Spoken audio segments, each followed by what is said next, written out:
Hi, and welcome to the Kale Houser Leadership Secrets podcast. Today we are going to talk about the perfect pitch and how to blow it.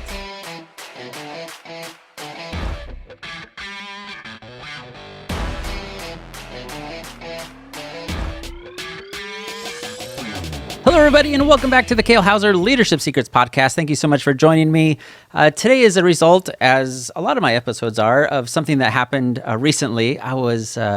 as the title talks about, right? So this is a little bit off topic from leadership, but not too far, because this, you can certainly, as the leader of your business and somebody that's trying to grow that business, could find yourself in this scenario, right? So any business has a pitch, right? They have that taglines of what it is they do. And if you don't, please reach out to me at kalehouserleadership.com so we can help you develop yours, right? So you need to have that quote unquote elevator pitch. So when, the kitsch, what would be the term for that? So the idea behind that is, if you were in an elevator with an ideal client, or, say Elon Musk or somebody that you wanted to do business with, and you only had that 30-second ride up a couple floors to get their attention, what would you say to them to really, not the purpose of to get them to invest with you or do the business with you right then, but to get them to tell you, tell me more. How do I find out more about this? Like, that sounds interesting. Let's talk. Whatever that is, you have that elevator pitch. All right. So it's that perfect pitch that you need to develop that is both engaging, it's informative, it's mysterious, right? All those things to grab somebody's attention in order to continue the conversation past the initial meet, right? So we ran into this scenario where it was actually on a phone call, like this group phone call. And this gal had asked a question of this very famous person. I'll leave that out of it just so, there's no embarrassment or anything of this, because this is a little bit of a critique of how this gal handled it. But as a little bit of background, she had an opportunity. She had the total attention of this person, this very financially free, shall we say, person, and the ability to really launch her business as he, was interested in it. And she's given her kind of pitch of what she does, and even the details of what she does isn't really that important. But she did such a phenomenal job that as I'm watching this call, because it was a Zoom call, this billionaire, he was sitting at his desk in his office. He literally sits forward and is kind of leaning on his desk into his camera, probably on his laptop or whatever that is, or his webcam. And you can see it in his eyes, like he's looking at her in his camera. He's leaning forward, and as she's talking, he's like, man, Sally, we have to get together. Like, literally, he says this to her. He goes, man, we have to get together. And I'll tell you what, if you are ever in this situation, the very next words, no matter where you are at in your pitch, no matter if you're in the beginning, the middle, the end, or if you're a minute later, the very next words out of your mouth need to be, awesome, I would love that. Am I coming to you, or are you coming to me? I can be there at 2:00 tomorrow afternoon, right? Assuming maybe you're several states away and we're talking flights involved and things, right? Or when's the next available appointment on your schedule? I will be there, right? Because at this point, and this kind of reckons back to a previous podcast where we talked about knowing your audience and how they're reacting to you, right? So at this point, you have that person's attention. You have successfully pitched them to the point that they want to invest more time and energy into you. Maybe not necessarily do business with you, right? You haven't gotten to that stage, but you've gotten to the next step, the next level, the next base, to where they want to talk to you more and they want to hear more about your business. However, that is not the time to do it, right? They have said, I have to get together with you. We have to get together. And you're on a Zoom call with a whole bunch of other people. He doesn't mean right now. And here's what happened with this. This gal, unfortunately, did not recognize the physical cues that were given off by this billionaire. They did not recognize the statement of, we need to get together, like he said this to her, right? This is a person with their own private jet, and right, you can get access to him. He has invited you into his world to get together in some form or fashion, right? She, instead of stopping and pausing and solidifying that meeting, she continued to kind of blather, for lack of a better term. She continued to justify what it was she was trying to do and sell him on this idea. And as I was watching this call, right, again, this was a group call, so I'm seeing both of them on my screen, and she's basically oblivious as to what's going on right now. no kidding, the billionaire, it was about 10 more seconds as she was going, it became apparent that she was going to keep going, right? No matter who was in the room, no matter what was going on, she was more interested in just talking. He leaned back in his chair, right, at his desk, leaned back. He was wearing a baseball cap. He turned his baseball cap around, right, as a sign of fidgeting. And then he started kind of looking around off camera at his office. Maybe somebody walked by outside the door or whatever the case may be. He had a picture of his wife on his desk, and he decided to look at that instead of this gal who not 10 or 15 seconds earlier had his full and rapt attention and curiosity piqued. And he basically called her out, right, to his credit. And this is why we want to do business with people like this, because they are honest enough to call us out on our kind of BS and how we screw things up ourselves, because we're just not at that level. He says, hey, Sally, you completely had me, but you continue to go down these rabbit trails. And, while he didn't say, I don't want to do business with you anymore, it was very apparent that door and that moment had passed, right? So, and I think she realistically lost that opportunity to where she showed him her character and her thinking and her processing to the point where it was no longer worth his time or energy to try to deal with that, right? Because she just wasn't at that level yet of being a worthy, lack of a better term, a worthy business partner, somebody that was mutually beneficial, right? It was essentially like having to, bring up a JV player to a varsity, or not even a JV, like a freshman player up to a varsity level, and try to, impart all those skills to him right away while still trying to be beneficial, right? But I wanted to kind of make sure you're aware of this type of scenario, because this happens all the time, right? We have opportunities that come across our lives, whether by our own seeking them out or just happenstance, that we're ill prepared for and we don't recognize them. And this sense of needing to constantly explain, needing to go down these rabbit trails to try to convince people really comes back to your lack of confidence in your product or service or whatever it is you're selling, right, in your business.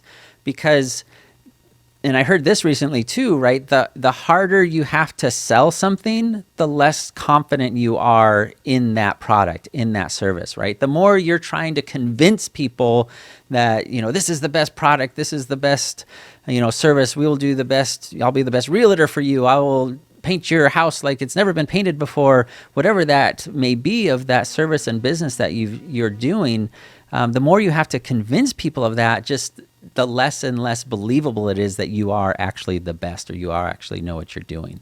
Okay.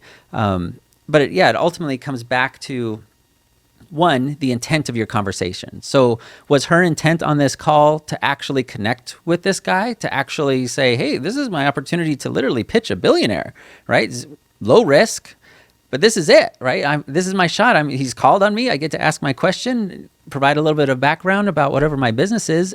And she did a really good job. But I don't know that it was on purpose. I don't know that was her intention to catch his attention and involve him in her project in some way, or if it was just a matter of, maybe she's used to it. She's passionate about her project and what she does.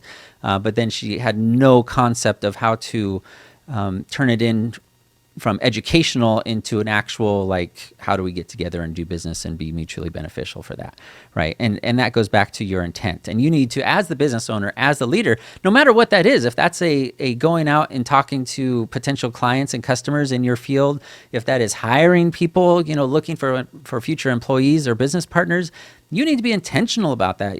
This all goes back to, what is your business identity and how that is created and, your mission statement and all those things, because you have to have a purpose for these conversations and you can't just kind of blah, blah, blah, right? You're not at a high school party where anything and everything is just super fascinating. Like people in the adult world, especially the business world, they value their time almost more than anything else. And you need to be intentional of and aware of how you are using other people's time, right? And this, as a business owner, you may not be in the opportunity to pitch billionaires. You may have that opportunity. That's awesome if you do. But we all have opportunities to network with other businesses that could be whether supportive in nature, future clients, whatever that case may be. that's what networking is, right? We're talking to other people about our business. We're finding about other people's business and how we can all kind of help each other, because businesses need each other, right? This is the whole purpose of business to business. And then again, hearkening back to that previous episode about how you are perceived, right? So especially when you're talking to employees or teammates that you're trying to bring and become part of your culture, you need to understand and recognize how you are perceived, and more importantly, recognize when that perception changes, whether for positive or negative, right? So two things she failed to recognize. One, she failed to recognize as he was sitting forward, as he was engaged, as he had locked, virtual eye contact with her on his screen, and then made that comment of, we need to get together, right? So she failed to recognize that, boom, I got him, right? This is it. I've achieved my goal of getting his attention. Now we move on to phase 2 of actually setting the meeting, of actually being there, right? And then thinking through, is it worth a $500 plane ticket and a $300 hotel, a couple nights stay to fly down to his offices? Is that something I'm willing to do for the potential of doing that work with the business? What is it, with a billionaire? What does that mean to me? Or is it not, right? Or do I try to, squeeze it in down the road, understanding the mentality of billionaires, that they don't necessarily have long memories when it comes to dealing with new people, especially unknown people, right? And those are all things that she kind of failed. And then further, the second, and maybe this isn't a failure of recognizing it, but just of the whole situation, not missing that he was interested to start with, but then failing to recognize when he disengaged, right? And I saw it very clearly as I'm watching it happen. I actually kind of go like, oh no, like stop, shut up, lady. Just ask him when he's available. What's his next available calendar appointment, so you can be there for that. He's literally at his computer. You can pull it up, or you can minimum say, give you the number for his assistant, and you can call her and say, hey, I need to get on, so-and-so's calendar. But none of that happened.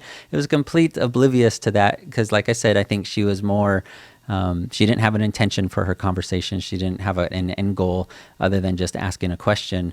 And maybe she was just completely unprepared that was even a possibility that somebody like this billionaire would be interested in her program, which is a whole nother issue that you can talk about, right? So you need to, if you are convinced, if you love your program, if you believe it is the best thing for people, you should be always ready for that. And in fact, expecting it. Like, why wouldn't you be interested in this? This is the most fantastic thing to hit the market ever, right? Since Silly Putty, since the Pet Rock, all those things, right? Those people were utterly and entirely convinced that they had the best product, best service, best price, best everything, and that you would be a fool not to do it. And she certainly didn't have that attitude. Okay, so I wanted to kind of bring that to your attention if you ever find yourself in that position, whether inadvertently or on purpose. And I would argue you probably should all be at some point trying to, on purpose, get into these positions. But have an intention for it, right? If you have not figured out what your elevator pitch is, figure that out. It needs to be engaging. It needs to be mysterious. It needs to be informative. It needs to be funny. It needs to be sad, right? It needs to be all those things, whatever that is, to capture that person's attention.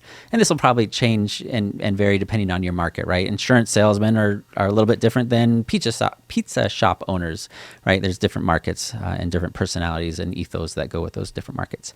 All right, so I hope that makes sense. I hope that was beneficial. I hope that gets your thinking going of how you can approach a situation like that, and then really do some self-analysis and reflection of do you have the awareness to recognize those situations? Recognize when somebody's engaged, they want more from you, but then also recognize as you're losing them or if you have lost them in some way, right? And those are pretty standard tells that people give off, especially when you're face-to-face and, leaning back, leaning forward, higher intention, eyes wider, squinting more, right? All these different things, slumping, that give you those nonverbal cues. All right. Hit me up, Kale at kalehouserleadership.com, if you've got a story that you want to share where maybe you've been successful at this, or one of those learning moments. Like hopefully this gal will take into her repertoire that she will kind of learn from this and figure out how to do it better in the future. Because we can all learn from each other's mistakes, and that's kind of what the point of this podcast is that we learn. I've certainly made a ton of mistakes in my career, whether by omission or on purpose. So we want to make sure we learn from that. All right. No matter where you're at in the world, hey, have a fantastic afternoon. We'll talk soon. Bye.